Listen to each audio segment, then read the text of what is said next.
Hey, my friends, I'm Dr. Tony Soldano. Thank you for joining me today. I want to talk to you about some advice I gave to some young up-and-coming leaders. We had a summer program where we hired 9 incredibly brilliant people, young people, both men and women, and, various age, but all of them were under the age of, I would say, at least 23, 24. And part of the program was that we would provide leadership development for them. And so I did 2 sessions with them. And the last session that I did, I really thought about this for up-and-coming young leaders, but really for anybody. What would be some critical axioms that they should develop as they start their journey, if you will, with this incredible subject that we call leadership? And, in my opinion, I've been in this a long time, and I really believe it truly is a journey that never ends. We should always be growing. We should always be developing. And so I'm going to list these for you, maybe give you a little bit of a definition on each one of them. And by the way, I would love to hear in the comments if you would like to add to it as well. So the very first thing that I said to them was time management. You need to be able not only to manage your own time, you need to be a good steward of your time, because ultimately, as a leader, you're going to be managing the time of others. And so if you don't want people waiting around, if you don't want people frustrated, if you want to be productive, it is essential that you are good and efficient at time management. That means, things like your calendar is your tool. And by the way, there are calendars on every device. Even if you still, operate in an old school way, if you want paper calendars, which I don't recommend today, but certainly calendars that go across every device. They're cloud-based now, whether it's Google or Outlook or what have you.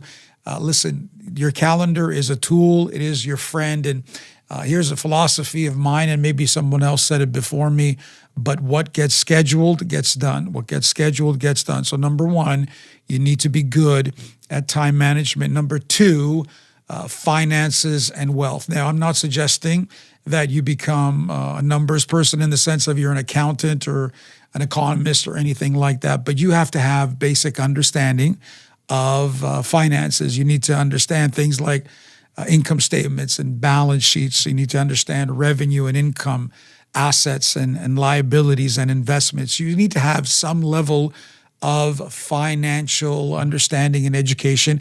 And depending on your role and your responsibility as a leader, you may require it even more. So you need to be able to define the health of an organization simply by looking at accounting statements and various numbers. What are those measurements? What are those pressure points that you need to understand, not only for yourself, but that you can communicate it also to your team? So number 1 was time management. Number 2, finances and money.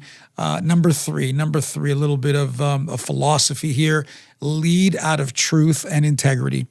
Somebody once said, tell the truth and tell it always. That when you're going to lead, you're going to lead with exceptional standards, that you're going to have the highest level of morality. This will be a hallmark of your leadership. So we're not going to deceive people. We're not going to lie. We're not going to be shady in any way, shape, or form, because when we operate like that, then it creates mistrust. And if people mistrust us, then they're not going to follow us as leaders. So our word, our decisions, and I'll talk about decisions in a moment, but they just need to be gold. They just need to be of the utmost quality. How many times today do we hear in the news, in the political realm, they told so many lies, and it just discredits people. It's not worth it. So number 3, lead with truth, lead with integrity. Number 4, leaders get things done. Leaders get things done. They focus on things like deadlines and bringing things to closure and making things happen. I like to call it having a sense of urgency. So it's not, hey, I'm going to start one thing and then go on to the other. No, we want to get things done, and we want to create a culture that those that we are leading and influencing also have that sense of urgency, that make things happen. It reduces stress. It creates momentum and traction within your organization. And people know that when we start something, we are going to end it. So start lines are important. Finish lines are absolutely essential. Number 5, probably one of my most favorite subject, and maybe I'll do a 5 and a 5A and a 5B here, but obviously interpersonal leadership skills, the whole area of emotional intelligence, the ability to deal with people, to interact with people, to read people. This is absolutely like off the charts. It's so incredibly important. You need this in your repertoire. You need to be good with dealing with people, particularly in adversarial situations, conflict resolution. And this is where kind of I could make this 6, maybe I'll make this 6, communication. So under that umbrella of emotional intelligence, communication is, it's the top. What can I tell you? Listen, for all the devices we have and that we live, quote unquote, in the communication era, people do no longer know how to effectively have conversations, crucial conversations with one another. But this area of communication, it's so big. But can I give you a key word? Expectations. Expectations that many times go unspoken. People just kind of assume that, well, how come you didn't know that? How come you didn't understand that? No. My friends, expectations need to be clear. They need to be upfront. If they could be in writing, that is even better. You will eliminate a lot of misunderstandings. You will eliminate a lot of disappointment and hurt and failure if you will simply communicate your expectations as a leader. And then maybe you're in a situation where you need to provide your expectations. Here's what you can expect of me. Here's what I bring to the table, and hopefully they are on the same page. Hopefully they have the same clarity and everybody can meet them. Number seven, when it comes to decisions, what's the right thing to do? When it comes to decisions, what's the right thing to do? What is the wise thing to do?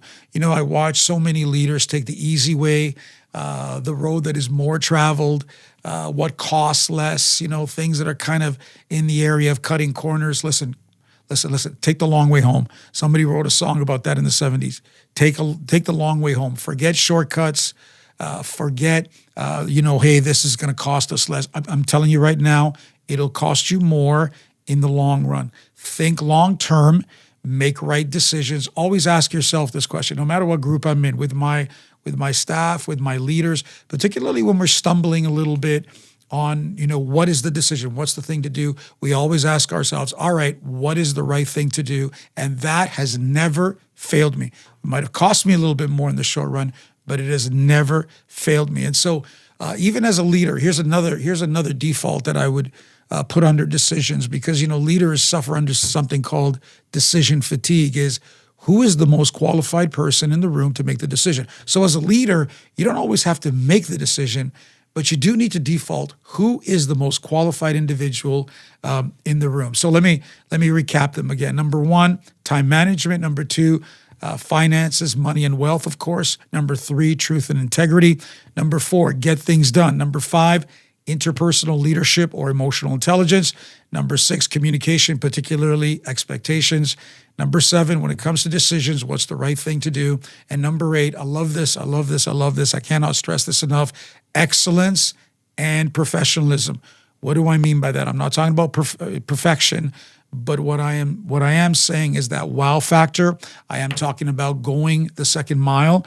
I'm talking about doing things that stand out and behaving in professional ways. That means keeping promises, returning phone calls, all those amazing things that by the way are just, they're just common. Having those standards, having the correct vocabulary, having core values within your organization, because everything you do says something about you. Let me say that again. Everything you do says something about you. So be excellent, be professional. And can I also maybe submit this to you? Maybe you need to reduce the amount of things that you are directly involved in. My friends, it is better for you to be excellent at a few things than to be average or poor at many things.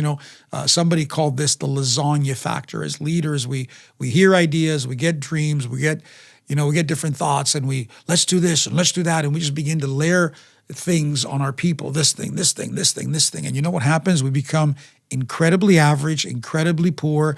Then we get angry at our staff or our people and say, why are we not accomplishing this? Why aren't we professional about this? Maybe because you've given them too much. Hey, listen, de-layer the lasagna.